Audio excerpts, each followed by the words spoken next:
Hey there, welcome. Welcome to Rise and Receive. This is an opportunity in your day to stop whatever you're doing and take a little time to explore how to receive fulfillment in your life by unlearning struggle. So today we're going to talk about tip number 3 regarding releasing the resistance that blocks what you want.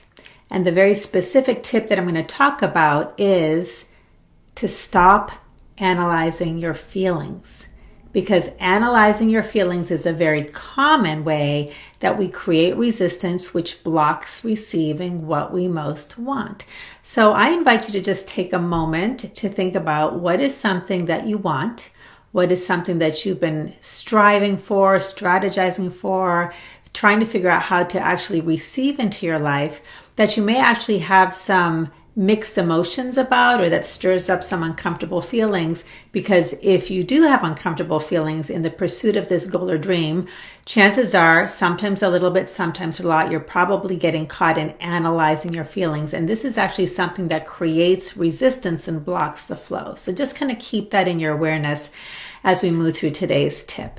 Now, if you don't know me, my name is Sonia Miller. I'm a speaker, coach, and best-selling author, and I mentor ambitious, goal-oriented people to surpass their limits with ease and speed.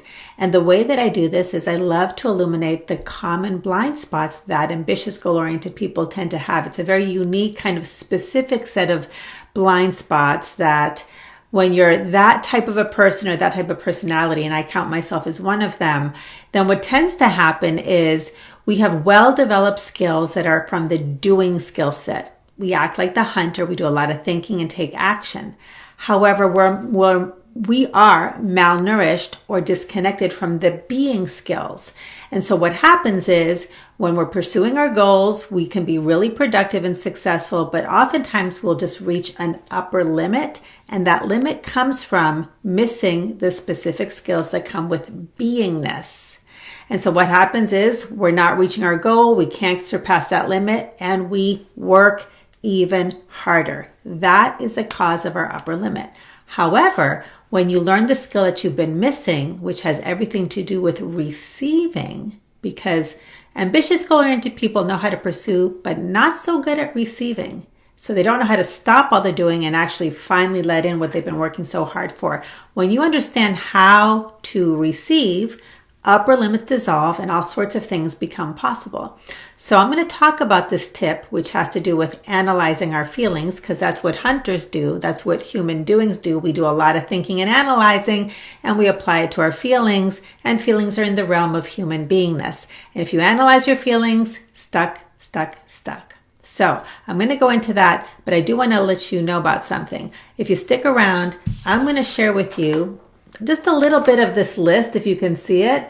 I just recently started the 11-week Receive experience, and just in 2 weeks of people practicing how to release resistance, this is the list of some of the things that they're receiving into their lives just by releasing resistance. So let's get into today's tip. Stop analyzing your feelings. Well, let's talk about what happens with feelings. The first thing we need to understand before we go into the feelings part is let's talk about what receiving is and is not. So you're pursuing your goals because you think if I pursue my goals and if I figure things out, I'll receive the goal. I'll receive the thing that I want. Okay? But receiving is very different depending on if you're looking at it as a human doing, which is a problem solver and a hunter, versus a human being, which operates more like the majestic tree who receives all day long without doing actually anything active and certainly no thinking. Okay. When you're in human doing mode, you think that receiving is about getting. Now, getting, like the hunter, is about having a target on the horizon, hunting it down, thinking, strategizing, taking some action, and capturing it or conquering it. So getting becomes a very finite experience. You've caught it. You've arrived. You are done. Okay. The problem with this is you can get the trophy, but then what happens? Shortly thereafter, you're back to hunting mode. So you can actually have success and you can actually catch the prize, but actually that feeling of lasting fulfillment and and that permanent and lasting experience of like, this is who I am, like really emerging into a bigger, better version of you, that doesn't stick around because you're still stuck in hunting and seeking mode. Once you capture the prize, you're back off in hunting. So that capturing does not last. It by design, okay? You're hungry again, you go back to hunting. Receiving, which is what the majestic tree embodies, is an experience and in the realm of your human beingness. So this is about experiencing, feeling, opening up. It's this whole inner world. And it has much more to do with your relationship to what's happening in your inner world and your relationship to what's occurring in your outer world, a relationship-oriented thing more than an objectifying sort of a dynamic where like there's the object and I need to go hunt it, kill it, control it, fix it, build it, display it. Okay, it's very finite. Okay, so getting is finite, receiving is flow, and it's something that's always available to you. I like to say that you don't achieve fulfilled, you feel fulfilled. So to really have more than just success, but actual fulfillment in your life, we need to understand what feelings really are about. Again, when you analyze your feelings, you actually experience resistance, which blocks the flow. Understanding what feelings are and are not, and how to relate to them in a way that releases the resistance and opens you up to the flow and to the receptivity of the very thing you've been hunting. So that's the difference between receiving and getting. Now, let me tell you what receiving actually is. Here's how I define receiving, okay? Receiving is about keeping the space open by allowing flow to happen. So if you look at the majestic tree, who's the embodiment of receiving everything that it needs, much of what it wants, if it wants at all, and that it does nothing, it figures out nothing. What it is the embodiment of openness, invitation, and receptivity. And a very important thing that the tree embodies, it is unselective. Okay, the hunter is highly selective by necessity. It has to focus to the exclusion of all else on its target, because if it gets distracted, then the woolly mammoth could kill it. Okay, again, that's good if you're in task mode or project manager mode, but not so good for your dreams and wishes and aspirations that are beyond just getting a task done. Okay, so the tree is the embodiment of staying open by allowing flow of life to happen. So it allows the flow of sunshine to happen. It allows water to flow through it. It allows minerals to flow through it. And it's unselective. So when there's too much sun, it doesn't go, it just keeps receiving it. And when there's too much water, it doesn't say, nope, not going to take it. It keeps receiving. And yeah, it can feel discomfort like we do as human beings. But when you allow discomfort to be received unselectively and allow it to flow through you, pain is inevitable in life. There is pain in life, but suffering is optional. And suffering occurs when you resist, because now you're bound to the thing that you don't want. Okay, so let's go deeper into what feelings are and are not. Okay, feelings are not a problem to solve, something to conquer, or a liability to overcome. That's what the hunter does. The hunter experiences this pain and it needs to be stronger than the pain. It's really a win-lose proposition, which is good and important in certain scenarios, okay? But if you're missing that being skill and you keep over-relying on that, you're gonna hit your upper limit, right? Now, what are feelings? So we talked about what feelings are not. They are not problems to solve. They are not something to conquer, and they're not a liability to overcome. When you relate to feelings as if they are those things, you will analyze them. You will perceive them as a problem or a liability to overcome and say, oh no, I'm feeling anger, I'm feeling fear, I'm feeling jealous, I'm feeling insecure. This is not good. This is going to distract me from conquering my prize. I need to figure this out, because if I figure out what these feelings are about, then I can make them go away, and then they won't be a problem or a liability or problem to solve anymore. And I can go back to hunting my thing. But here's what's really happening, okay? Your beingness, your awareness is a space. Your awareness is a space up in this area of the mind, but it's not a thinking thing. It's a practice of noticing. Your body is a space in which feelings and sensations occur. And when feelings arise, what's really happening is you are experiencing sensations in your body. It's like an energy event. It's an event of energy moving through you. It's an experience. And this energy, like electricity, is meant to flow. That's what energy wants to do. So we already do this with sensations in our bodies under certain circumstances, but in other circumstances, we analyze them. So think about when you sneeze. When you sneeze, it's an energetic event that just happens and occurs in your body. You don't analyze it. You don't see it as a problem. You just let it flow, achoo, and it's moved on through and it served its purpose. As a matter of fact, sometimes it feels really good, right? Let's say someone's giving you a neck rub and you start to feel chills down your body. You enjoy the chills. The chills flow through you, okay? You don't analyze, oh, why am I having these chills? What's going on? This is a problem, right? We let the chills flow. That's part of the experience. Now, all feelings, including emotions, are really about sensations in the body.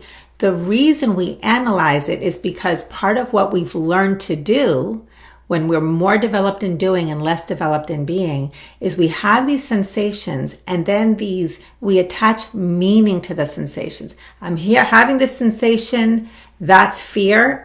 They become attached. And now once you have fear, which usually comes with some sort of a story, this thing is happening, therefore I'm afraid, therefore I need to make this thing go away so that the feelings go away. What happens is the analysis is what you receive into the space. And now you're in problem solving analysis mode, figure this out, gotta conquer it, how do I make this stop, how do I make the anxiety go away? So the space of your being, the space of your body, the space of your awareness is filled with problem solving analysis. And what that does is the feelings are trying to flow and the mind's going, push it down. There's this battle happening. And the whole space in which you can receive is filled with that. But when you can practice noticing, there's a feeling coming, a sensation, and start to go from your head into your body. And remember, just think about the chills or the sneeze. I'm just going to allow this sensation to move through me. I'm going to just let the thoughts sort of be on the shelf over here and start to practice, which is kind of an unfamiliar thing to a lot of people. It's a new idea. It just takes a little bit of practice. You start to open up to the sensations moving through you. And just like electricity, they will move through you. Sometimes quickly, sometimes it takes a little bit of soothing and a little bit of space and patience, but eventually this too shall pass because the one thing that's constant in life is change. That's what the tree understands. Even if there's a heat wave, it will pass. Even if there's too much rain, it will pass. Things are always flowing and changing. And when the space is open, which is what happens when we start to allow these sensations to flow, then you can receive the next thing and the next thing. So it's about having a lesser resistance. I'm not going to say no resistance because, discomfort, we will resist it. We're human animals and we have that instinct. But the awareness allows us to resist less, to allow flow to happen. That's what we practice when we practice receiving. That's how we unlearn the struggle of over-relying on doing. And then all kinds of things that have been waiting for you, the kindness of life can flow in. Sometimes it flows in from the outside in, like manifestations and opportunities and phone calls and money and clients and sales. And those are the kinds of things that people manifest when they start receiving. Sometimes it flows from the inside up because now that the emotions are moving, you'll have epiphanies, awarenesses, inspirations, light bulb moments. And that's where you're really opening up to life being the provider instead of you in hunter mode being the sole provider. And you can receive so much more than you could ever do on your own. So that's the idea. When you analyze your emotions, that's resistance. I should say feelings also. When you analyze your feelings, that creates resistance that blocks the flow of what you want. And when you stop analyzing and allow the flow of the sensations to move through you, then you can stay open and receptive to the goodness, the kindness that life is always offering. Okay. Now, I'm going to just have this little caveat. I didn't say life is kind always. Sometimes it's not, but it always offers kindness. And we suffer because we block the flow, we stop ourselves from receiving, the space gets filled up, and we stay in battle mode. That's what causes the suffering, not the pain itself. Pain will come and go. Suffering is when we bind ourselves to the thing that we don't want by resisting it. Okay, so flow is productive, resistance is counterproductive. It stops you from receiving what you want. So what I wanted to do is share with you just a couple examples of what people are receiving. So as I mentioned, I just relaunched the Receive Experience. It's an 11-week course, and I invite you to join the Receive community that's open to the public, anybody who wants to learn more about receiving, because we've been exploring these themes. And so these are some of the stories that people are reporting in just 2 weeks of practicing releasing resistance, keeping the space open, and allowing flow to happen. For example, I'm feeling calmer, less resistance. I'm feeling bliss. My husband resolved a financial issue we've been struggling with for a long time. Poof, it's handled. I experienced fulfillment leading a presentation that went better than I ever imagined. I'm finally feeling love for my body. And I'm going to read this one. This one's really exciting. I got a text. It says, quick miracle report. A meeting got canceled and a little voice in my head was accusing me of sloth and improper allegiance to work. It told me I should be making a bunch of phone calls for community outreach. It told me I should, but I decided to stop and be and nurture myself with a passion activity instead, which I did for 30 minutes. So we practice a lot of stopping the doing, being, and practices to be open. This person went on to report, let's see here. After 30 minutes when I finished, I looked to get back to work and I discovered a message with an opportunity to present to 45 members of the community in one shot. It would have taken me a month in hunter mode every day to get these people to listen to me. And he just received it when he stopped the doing, allowed himself to shift into being mode, do something that nurtured himself, and practice this openness and receptivity just by releasing the resistance to the hunter mode. So that's the kind of stuff that's possible. If you'd like to read more of these, inspiring stories, you can find them in the Receive community. And I'll include a link to that. That's facebook.com/groups/Receive community. And what I'm going to send you off with for inspiration is one card from, the Receive Oracle card deck. Okay, I created these last year. They're on Amazon.com. And this card says, let it be here. The Willingness Affirmation, which is invitation itself, is, I am willing to let everything be as it is. When you're fighting, when you're hunting, when you're defending, when you're protecting, you're grasping. That bonds you to the thing you don't want and creates resistance. But when you practice letting everything be as it is, just breathe, the feelings come, the sensations come, they will pass, breathe into them. That opens up a space, and space is the invitation. Then just watch what starts to show up in your awareness, in your feeling state, and in your life.